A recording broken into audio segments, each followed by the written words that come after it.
1400 साल पहले लौंडी इस्लाम में जायज है तो आज क्यों नहीं?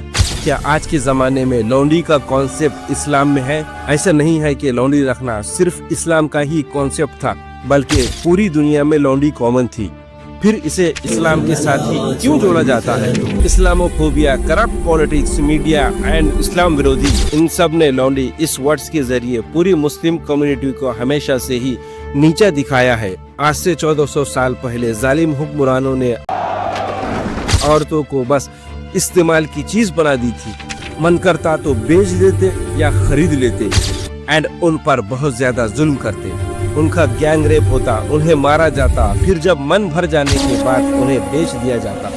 जबकि कदीम दुनिया में ये एक ग्लोबल स्लेव सिस्टम का हिस्सा था, हर मुल्क हर तहजीब में मौजूद था एंड ये सभी देशों में हो रहा था।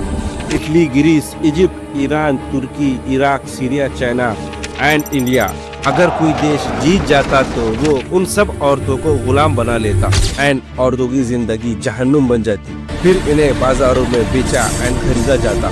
उनका इस्तेमाल मन मर्जी के मुताबिक होता।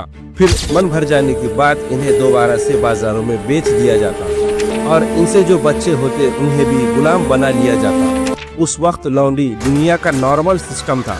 इस्लाम ने उसे ओवरनाइट क्रिएट नहीं किया, बल्कि धीरे धीरे खत्म कर दिया।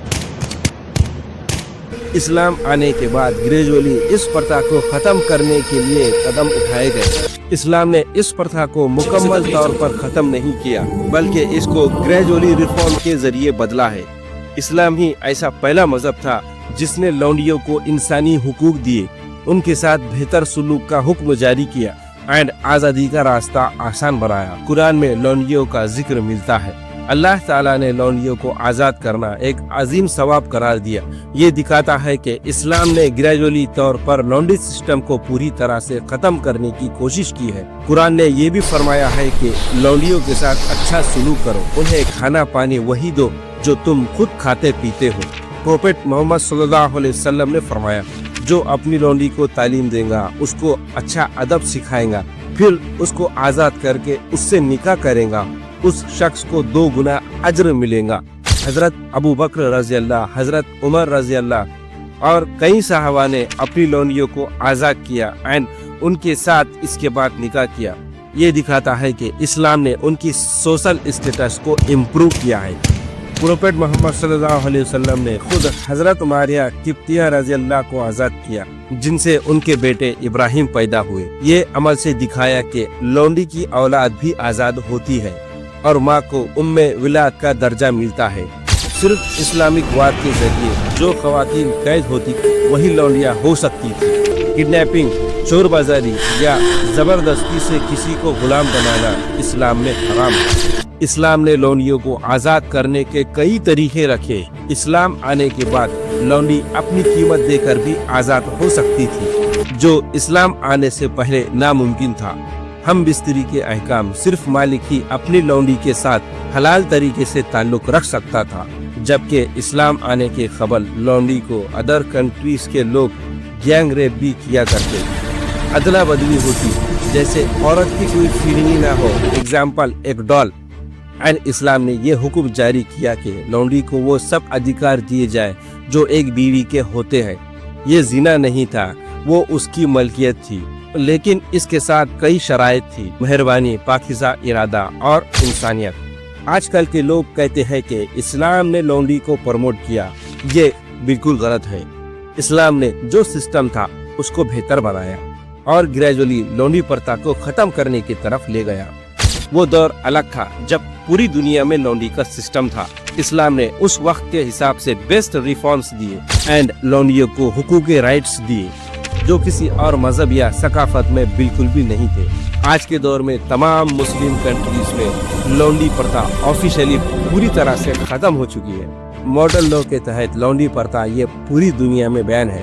लोग हीले बहाने करके यार अगर हम जंग में किसी औरत को कैद करके ले आए तो बादी बन जाएगी, अब नहीं बन सकती। जो इस्लाम के अल्टीमेट मकसद आज़ादी के मुताबिक है। इस्लाम ने लौंडियों को इंसानी हुकूक दिए एंड आज़ादी का रास्ता आसान बनाया, सोशल स्टेटस इम्प्रूव की, मेहरबानी का हुक्म दिया। आज हमें ये समझना चाहिए कि इस्लाम एक प्रोग्रेसिव दीन है जो step by step social reforms लाता है। अब भी अगर तुम्हारे दिमाग में लौंडी को लेकर इस्लामोफोबिया ही है तो तुम्हारा दिमाग पूरी तरह से गोबर से भर चुका है। जो चीज उस जमाने में पूरी दुनिया में चल रही थी, इस्लाम ने उसे पैदा नहीं किया। इस्लाम ने उस सख्त और जालिम सिस्टम को इंसानी बनाया, जुल्म बंद किया, लौंडियों को उनके हक दिए और धीरे धीरे उसे खत्म करने का रास्ता दिखाया। लौंडी सिर्फ इस्लाम का लफ्ज नहीं है, यह लफ्ज साउथ एशिया में इस्तेमाल होता था। Roman, Greece, Chinese, Persian culture में अलग अलग नाम थे। इस्लामी हुकूमत में हर लौंडी मजलूम और बेचारी नहीं होती थी। कुछ घर का काम करती थी, कुछ बच्चों को पढ़ाती या उनका इलाज करती थी और कुछ मेहनत और समझ से महलों तक पहुंच गई। इसलिए सिर्फ एक तस्वीर को देखकर पूरी कहानी नहीं समझना चाहिए। इस्लाम ही वो पहला मजहब था जिसने लौंडी को लीगल राइट्स दिए। पहले मालिक जो करे उसे कोई रोकने वाला नहीं था। इस्लाम आने के बाद लौंडी को मारना हराम, जबरदस्ती जिना हराम, खाना कपड़े रहना फर्ज, आजादी देना सवाब। इस्लामिक लॉ में लौंडी से बच्चा होने पर उसका स्टेटस बदल जाता। लौंडी से बच्चा होने पर उसे उम्मे वलाद कहा जाता, ना बेची जा सकती और ना खरीदी जा सकती। मालिक के मरने पर लौंडी ऑटोमेटिकली आजाद हो जाती। ये रूल दुनिया के किसी और सिस्टम में नहीं था। कई लौंडियां बाद में क्वींस एंड स्कॉलर्स भी बनी। हिस्ट्री में एग्जाम्पल भी मिलते हैं। लौंडिया जो बाद में निकाह में आई, उनके बच्चे बड़े बड़े बादशाह बने, आलिम दीन बने। मतलब इस्लाम ने सोशल मोबिलिटी का दरवाजा खोला। आज जो लफ्ज गंदी गाली बन चुका है, आज लौंडी सुनते ही लोग सेक्सुअल मीनिंग समझने लगते हैं, जबकि असल में ये एक हिस्टोरिकल इंस्टीट्यूशन का नाम था। लफ्ज को बदनाम करके हिस्टोरी को तोड़ मरोड़ कर दिखाया जाता है ताकि पूरी मुस्लिम कम्युनिटी को बदनाम करे। लौंडी एक लफ्ज नहीं बल्कि पूरा दौर था और इस्लाम ने उस दौर को जुल्म से निकालकर इंसानियत की तरफ मोड़ दिया एंड औरतों को इज्जत दी, हुकूक दिए, जीने की आजादी दी। वीडियो पसंद आए तो सब्सक्राइब